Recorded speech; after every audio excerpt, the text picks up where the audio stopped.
Bienvenidos todos a este estudio bíblico del Ministerio Ágape. Es un gusto que hayan podido conectarse. Vamos a tener un tiempo que vamos a consagrar al Señor y esperemos que sea de edificación para todos nosotros. Amado Señor, te damos gracias, Padre, por este tiempo, por la oportunidad que nos da, Señor, de ser bendecidos, Padre, a través de tu palabra, del estudio, Señor, de lo que tú pusiste para nosotros. Cada palabra que tú escribiste, Señor, fue escrita para nosotros, Señor, para nuestra edificación, nuestra confrontación, nuestra bendición, Señor. Y aquella libertad que tú das, Señor, por medio de esa palabra que eres tú mismo, Señor. Tú te hiciste, Señor, hombre, Padre, pero tú eres la palabra. Tú eres aquello que sustenta todo lo que existe, Señor. Venimos aquí, Señor, en torno a ti, clamando y necesitando tu presencia, Señor. Fortalécenos para esta batalla que viene delante de nosotros. En tu santo nombre oramos, Padre. Amén. Hoy vamos a revisar el versículo de Josué 6:20, como ustedes lo tienen ahí. Sí, voy a leerlo. Dice Josué: entonces el pueblo gritó y los sacerdotes tocaron las bocinas, y aconteció que cuando el pueblo hubo oído el sonido de las bocinas, gritó con gran vocerío, y el muro se derrumbó. El pueblo subió luego a la ciudad, y cada uno derecho hacia adelante, y la tomaron. Este pasaje describe la toma de la ciudad de Jericó, ¿verdad? Y muestra cómo el Señor entregó en las manos del pueblo, en las manos de Josué, esta gran ciudad. La ciudad de Jericó nos muestra la palabra cuando leemos acerca de ella, que era una ciudad de muros altos y de personas también altas, personas de gran tamaño.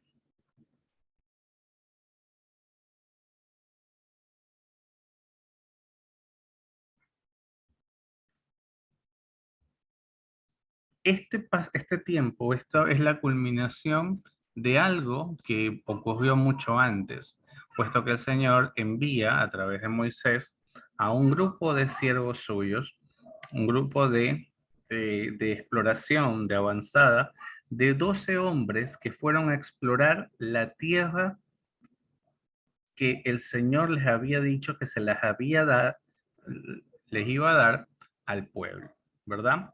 Entonces, ¿cuándo comienza esta historia que en este pasaje termina con una victoria para el pueblo?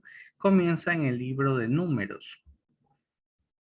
Entonces, vamos a ver para comprender la importancia de este pasaje, si alguien pudiera ayudarnos, las personas que están conectadas, leyéndose lo que dice el libro de Números en el capítulo 13.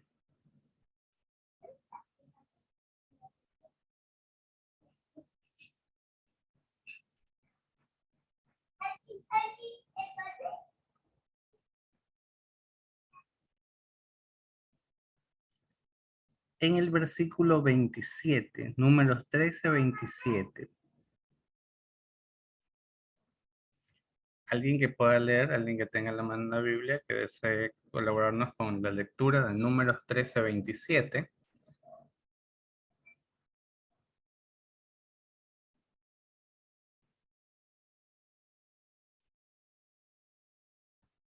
Alguien que lo tenga, que lo desee compartir.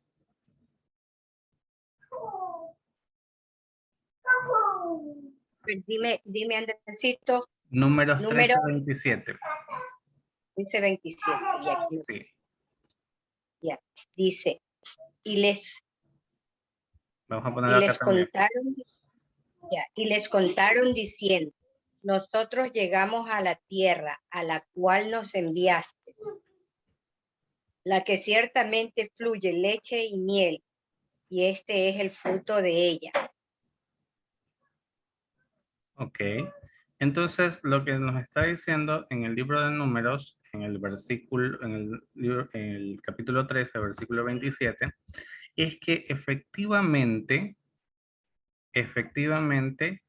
aquello que el Señor les entregó a Josué, algunos capítulos más adelante y algún tiempo más adelante, era algo deseable, era algo apetecible. Dice que fluye leche y miel. ¿Ok? Entonces, hasta ahí todo está bien. Hasta el 27 y uno ve el 27, ve Josué, dice, ok, el Señor les prometió al pueblo cosas maravillosas, ¿verdad? Pero, ¿qué es lo que sucede?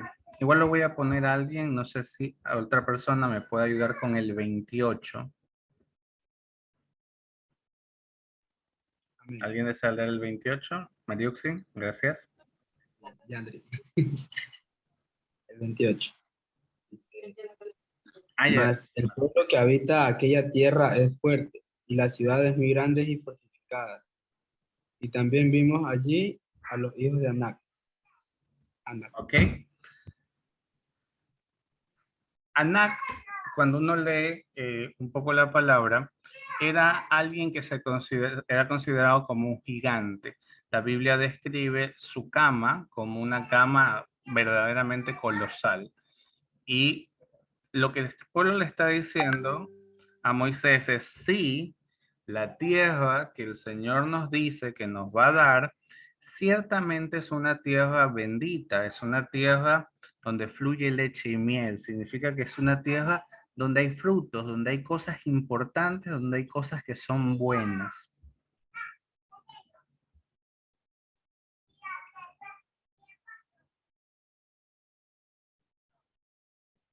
¿Ok? Entonces, pero en el 28 pasa algo, dice sí, pero esa tierra está protegida por murallas enormes, ¿sí? Fortificadas, y las personas que viven en ese pueblo son extremadamente altos, ¿sí? Entonces, ¿qué es lo que sucede un poquito más abajo?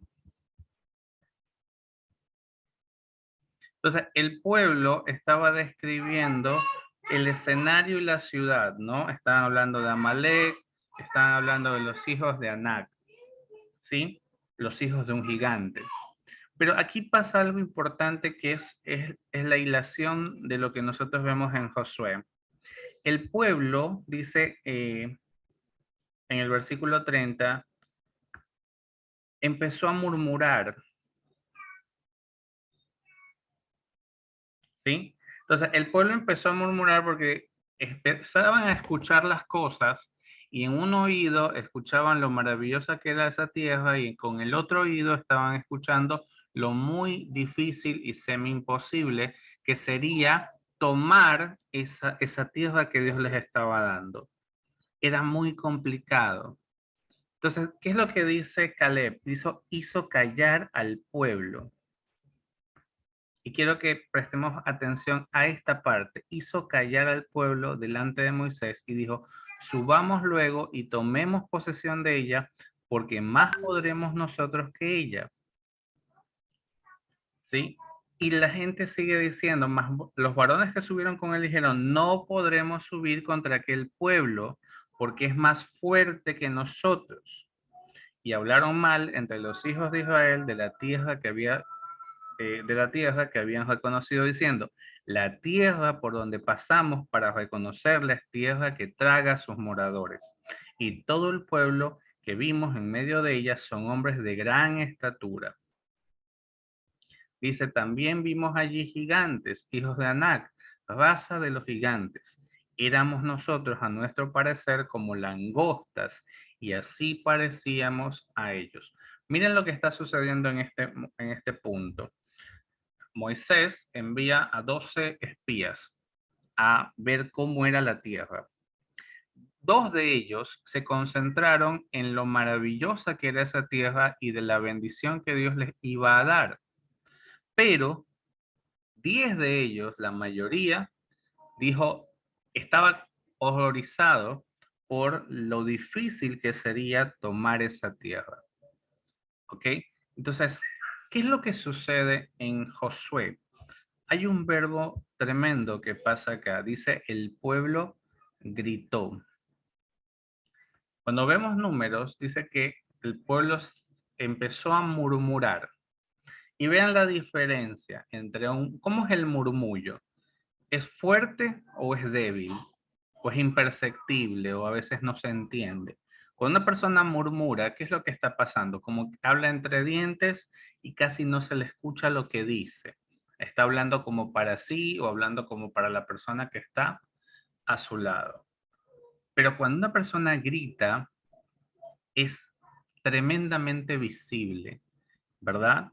Una persona que grita es una persona que está diciendo, aquí estoy yo. Es una persona que no tiene temor. Entonces, muchas veces nosotros consideramos que este principio, este pasaje, habla de que cuando estamos adorando a Dios, tenemos que hacerlo con gritos, con gritería, con algarabía. Pero para mí, este pasaje lo que está diciendo es que la fe es un acto de guerra que no todo el mundo está dispuesto a hacer. No significa necesariamente solamente que tenga yo que gritar, que poner, si tengo a mis vecinos, compartirles mi alabanza y ponerles el equipo de sonido, el parlante a todo volumen con las alabanzas más emotivas y tengo que cantarlas y cantarlas a gran voz, porque la palabra me dice que tengo que gritar. Y yo lo que veo en este pasaje es que el pueblo dejó el silencio. El pueblo dejó ese temor que los paralizaba, ese temor que les impedía hacer aquellas cosas que Dios les había mandado hacer, aquello que era parte de sus promesas, que era parte de lo que el Señor había prometido a su pueblo. ¿Qué es lo que sucede en el ser humano cuando no decimos, cuando no hacemos lo que Dios nos mandó a hacer? Cuando entendemos sus principios y entendemos sus promesas, pero decidimos caer en murmuraciones, decidimos no hablar, decidimos ser paralizados por el temor a las cosas que nos enfrenta la vida. Alguien que nos pueda ayudar con Salmos 32:3. Alguien que nos pueda ayudar con Salmos 32:3 rápidamente. Ya, Andresito, yo. Gracias. Mientras callé, se envejecieron mis huesos en mi gemir todo el día. Ok. Entonces, ¿qué es lo que nos dice la palabra? Aquí lo vamos a mostrar también para que lo podamos ver. Miren lo opuesto de gritar con callar. Dice, mientras callé mi pecado. Lo especifica más en otra versión.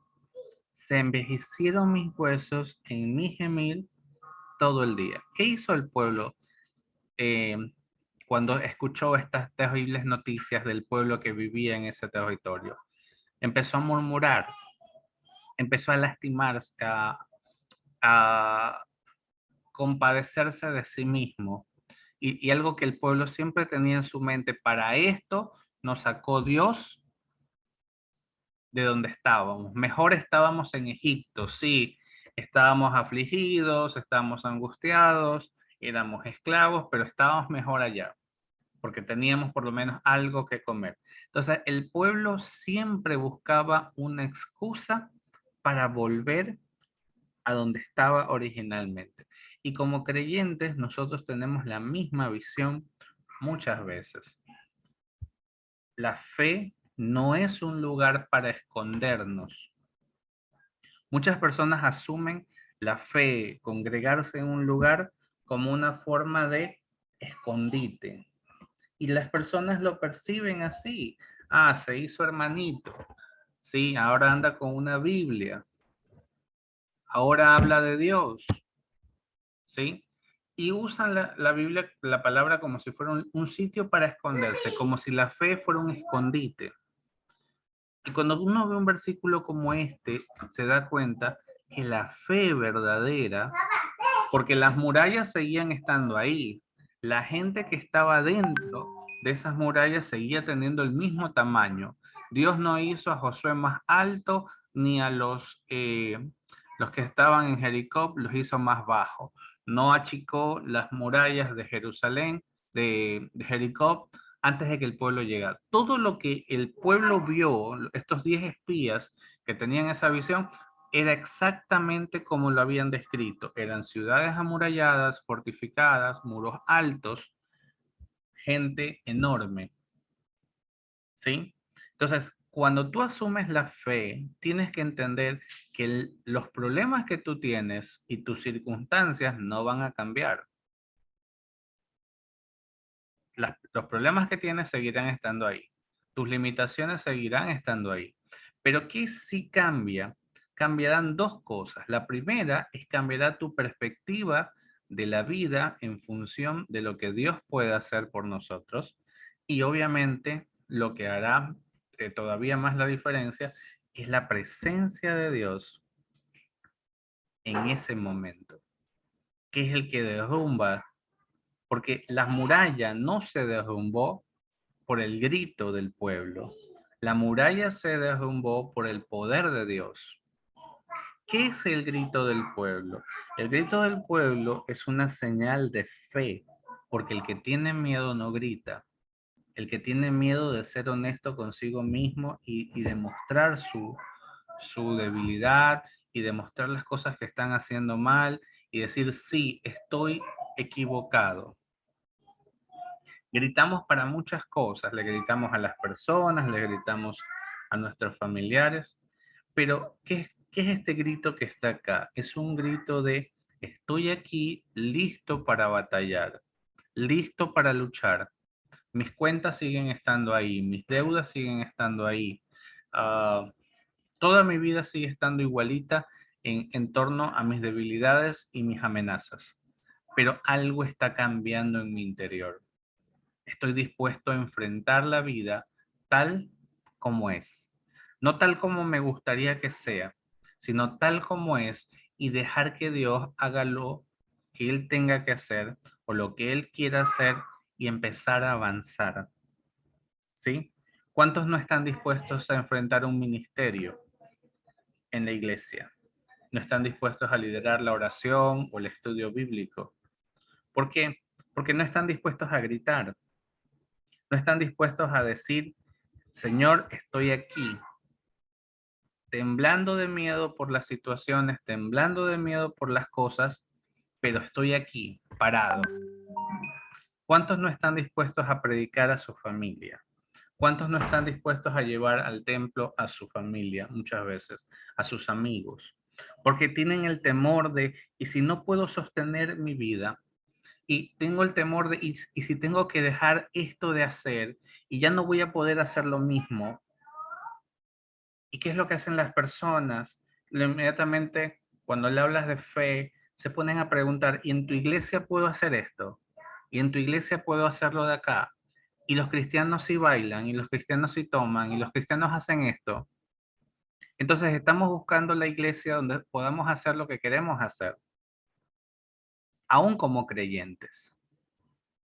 ¿En tu iglesia puedo congregarme sin servir, sin hacer nada? ¿Puedo congregarme sin orar? ¿Puedo congregarme sin leer la palabra? Entonces, estamos buscando un lugar donde pueda estar lo más oculto posible y trato de evitar a toda costa cualquier cosa que tenga que ver con ser visible. ¿Qué es lo que hace un grito? Una persona que grita no pasa desapercibida, es visible, no se está escondiendo. Cuando el Señor predica el famoso Sermón del Monte, Él dice que se sube a una montaña. Cuando estás en una montaña, no puedes esconderte. Todo el mundo te está viendo. Y lo que menos queremos como seres humanos es enfrentar el escrutinio de las personas.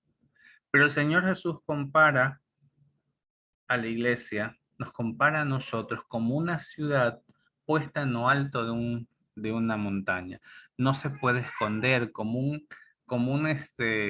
candeleros, ¿verdad? Que no se esconde debajo de la cama, sino que se pone en el lugar más alto. ¿Cuántas veces no hemos querido dar ese paso de fe, de obediencia, sea de bautismo, sea de servicio, sea de abandonar prácticas o costumbres enraigadas en nuestra vida porque tenemos temor? ¿Qué hago después? ¿Qué hago después? ¿Qué hago después de haber dejado este vicio, este mal hábito, esta mala costumbre, esta mala compañía, esta mala relación? ¿Con qué me voy a quedar? Me voy a enfrentar a gigantes, pero la respuesta es: te vas a quedar con el Señor, a solas, sin nada más. Y lo maravilloso es que Él te va a mostrar que no necesitas más que hacer eso. Párate delante de la muralla, cree en el Señor y grita con toda tu fuerza: estoy aquí, débil, conociendo poco, no sabiendo qué hacer, pero convencido de que fue tu voz la que me trajo a este lugar para hacer lo que tengo que hacer, ¿sí? Y podamos gritar en nuestro interior: no, no voy a hacer eso. O sí, voy a enfrentar y lo voy a hacer. Cualquier cosa que el Señor nos llame a hacer o dejar de hacer, necesitamos gritar, pero no gritarle al mundo para lastimarlo, para ofenderlo. Este es un tiempo donde las familias tienden a pelearse, a gritarse, a decirse cosas, los amigos, los trabajos, ¿sí? Es un tiempo complejo. En las calles, la gente, en los tráficos que se forman, en las peleas por las cosas que se compran. Es un tiempo de gritería. Pero nosotros podemos tomar esa acción de gritar y redirigirla y decir: no, voy a gritar aquello que debo hacer y voy a entender ese grito como una acción determinante, intencional en mi vida para tomar un giro y decirle: Señor, aquí estoy presente, no me quiero esconder. He escuchado la bocina, he escuchado ese sonido, he oído tu voz en mi interior. Lo he oído muchas veces antes de este tiempo, pero no lo he escuchado. Me quedé callado mientras el sonido de la bocina sonaba, mientras el sonido de la bocina retumbaba en mi interior. Y la pregunta es: ¿cuánto tiempo vas a estar como David, que escuchaba la voz de Dios, pero se callaba su pecado, se callaba su error, ¿sí? Pero en algún momento él habló, él dijo: sí, he pecado contra ti, se reconcilió con el Señor y enfrentó a sus gigantes, ¿sí? David padeció muchas cosas porque el Señor lo libró de la culpa que lo aprisionaba en ese lugar escondido, pero no lo libró de la consecuencia de sus errores, los cuales tuvo que enfrentarlos tal como fueron, y pasaron muchas situaciones duras, para que no pienses que el mero hecho de estar dispuesto a enfrentar la fe tal como es, va a significar que todos van a hacer cosas agradables. Muchas cosas van a ser duras, muy difíciles, pero es parte de lo que un guerrero entiende que es la batalla, porque batallar implica eso, es una lucha, es una guerra, y nosotros necesitamos, pero tenemos la certeza de que esa muralla se va a derrumbar.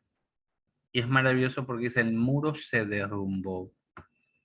Podemos pensar un momento en cómo debió haber sido ese impacto tremendo para, eh, para el pueblo, ver cómo esas grandes murallas que parecía que llegaban hasta el cielo se vinieron abajo. ¿Qué pasaría si el Señor derrumba ese muro que tú te has autoimpuesto, ese muro de No puedo predicar porque mi vida tiene muchos errores presentes, actuales y posiblemente futuros. No puedo evangelizar a nadie, no puedo formar parte más activa de la iglesia, no puedo gritarle a con mi testimonio a las personas, Cristo cambió mi vida. No puedo decir yo soy un creyente, soy un cristiano y enfrentar a todo el mundo que me diga hermanito o la forma despectiva en la que quieran referirse a mí en función de mi pasado. ¿Qué pasaría si ese muro de pronto se derrumba y tomo la fuerza para avanzar, para subir aquellos que decían que no se podía subir a la ciudad y hacerlo que dice derecho hacia adelante? ¿Sí? Porque la emocionalidad, imagínense que ese pueblo se derrumbaba el muro y la gente se volvía loca y no sabía qué hacer en ese momento. Entonces, cuando se derrumba el muro, el Señor nos dé perspectiva, nos dé dirección, dice derecho hacia adelante, no hacia atrás, no inclinado ni vueltos locos, sino derecho hacia adelante, a crecer en el espíritu, crecer en el conocimiento de Dios, no volvernos locos con la fe, sino volvernos tan pragmáticos, tan realistas, tan serios en lo que nosotros vamos a hacer, que ese sea nuestro testimonio, las personas digan, él fue así, ella fue así, pero el Señor hizo cosas en su vida. No hay nada tan maravilloso como que sea Dios el que hable de ti a través del testimonio que está formando en nosotros. Y sin que tú tengas que decir absolutamente nada, porque la idea no es decirle a cada persona, yo soy cristiano, o utilizar necesariamente una jerga y decirle a cada persona que veo, Dios te bendiga, ¿sí? Sino que las personas vean en tus palabras, en el espíritu que habita en ti, en tus acciones, en tu testimonio, y sin que tú le digas absolutamente a nadie nada, la gente diga, este es un siervo de Dios, porque siento su presencia cuando estoy con esta persona. Entonces necesitamos tomar de aquellas bendiciones que el Señor tiene para nosotros. Debemos apropiarnos de esas bendiciones y no temer al mundo, no temer a las cosas que el mundo nos pone delante. Amén.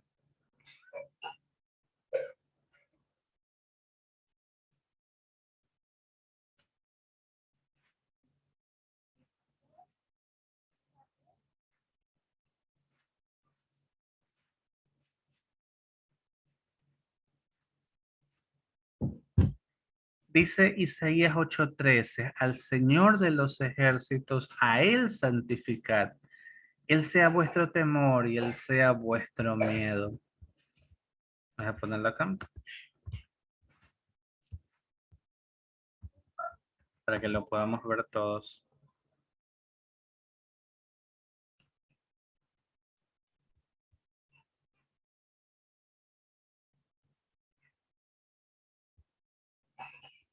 Esta herramienta que hemos estado utilizando me parece muy interesante para aquellos que deseen el estudio de la Biblia, por eso lo pongo siempre.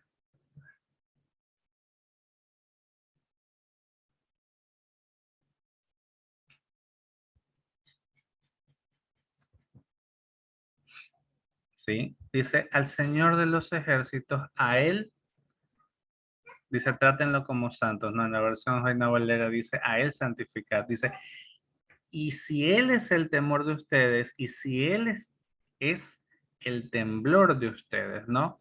Que es un poco parecido a la versión Reina Valera del 60, ¿no? Dice, Él sea vuestro temor y Él sea vuestro miedo. Cuando nosotros tememos al Señor, cuando nosotros tenemos ese temor santo de entender que Él es lo único a lo que debemos temer, de pronto el temor desaparece. Dejamos de temerle a las cosas que nos asustaban tanto y vemos a las personas con las que temblábamos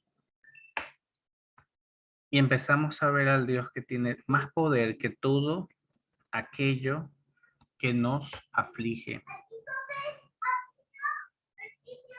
Entonces podemos pensar en ¿a qué le tenemos miedo? ¿Por qué no tomo ese paso de obediencia, de bautizarme, de servir, de congregarme? ¿A qué le estoy temiendo más? ¿A qué le estoy teniendo más temor? ¿Al Señor o a las circunstancias?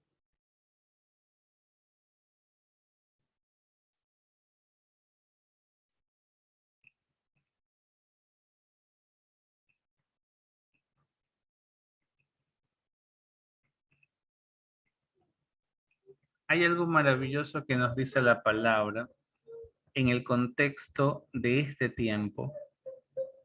Cuando Josué habla con, con una de las mujeres, ¿no? Con Rahab, que es la que los esconde cuando ellos están explorando la ciudad.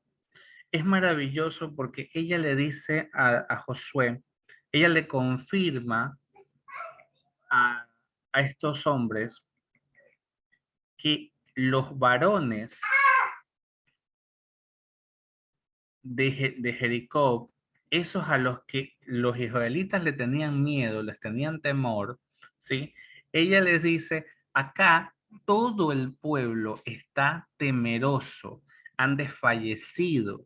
O sea, el Jericó queda en la visión de los israelitas una ciudad intomable, una ciudad indestructible, donde había hombres fuertes y poderosos que iban a comérselos, como dice en algunas versiones, ¿no? Es una ciudad que se traga a la gente. Todo ese pueblo estaba temblando detrás de sus murallas. Cuando yo leía eso, eh, me impresionaba mucho cómo a veces todo está en nuestra mente, todo está en nuestras limitaciones. Y aquello que nosotros pensamos que es imposible, es mucho más fácil de alcanzar de lo que podemos imaginar.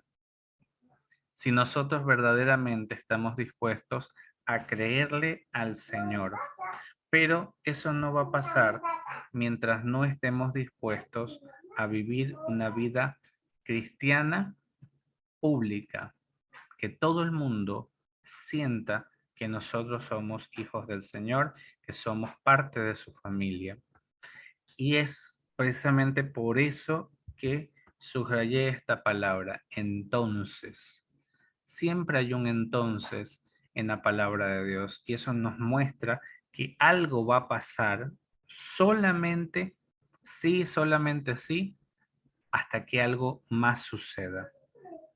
Las cosas no van a suceder mágicamente. Debe haber un entonces en mi vida.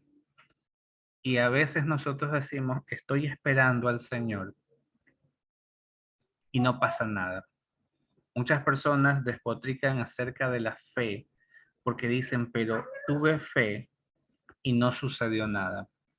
Y lo que pasó fue que tomaste a la fe como un refugio, como un escondite, pero no tomaste a la fe como un acto de guerra, como un acto de decir, Señor, vine aquí para luchar, vine aquí para enfrentar las cosas difíciles de mi propio interior, vine aquí para pelearme conmigo mismo, para enfrentar en la batalla aquello que debo enfrentar, para que entonces pasen las cosas que Dios nos prometió. Hay muchas personas que no tienen fe aún dentro de la iglesia porque nunca han permitido que la fe haga aquello para lo que fue hecha, convertirnos en verdaderos guerreros del Señor para avanzar, para tomar ciudades amuralladas cuyos habitantes ya fueron derrotados por el Señor y están muertos de miedo detrás de sus murallas. Necesitamos imaginarnos ese escenario, que el Señor ya nos dio la victoria y lo único que nosotros tenemos que hacer es gritar fuertemente, estoy aquí para enfrentar la batalla junto a ti, Señor. Este ha sido nuestro tiempo de estudio bíblico. Espero que este haya sido de bendición para sus vidas. Estamos teniendo nuestros últimos estudios bíblicos del año.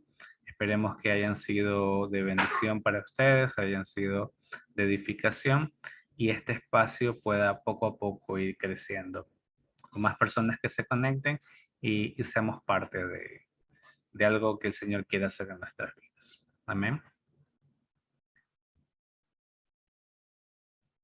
Señor los bendiga grandemente. Espero que puedan estar muy bendecidos en torno a su familia. Oramos por las familias de cada persona aquí representada. Nos amamos en el Señor y esperamos verlos Dios mediante el día domingo. Un abrazo a todos. El Señor los bendiga. Amén, hermano. Dios le bendiga. Dios los bendiga. Gracias por conectarse. Amén, hermano. Bendiciones. Bendiciones, hermano. Dios le Sea una bendiga. semana de muchos gritos en la fe para cada uno de nosotros y de muchas murallas que se derrumben en el nombre del Señor. Amén.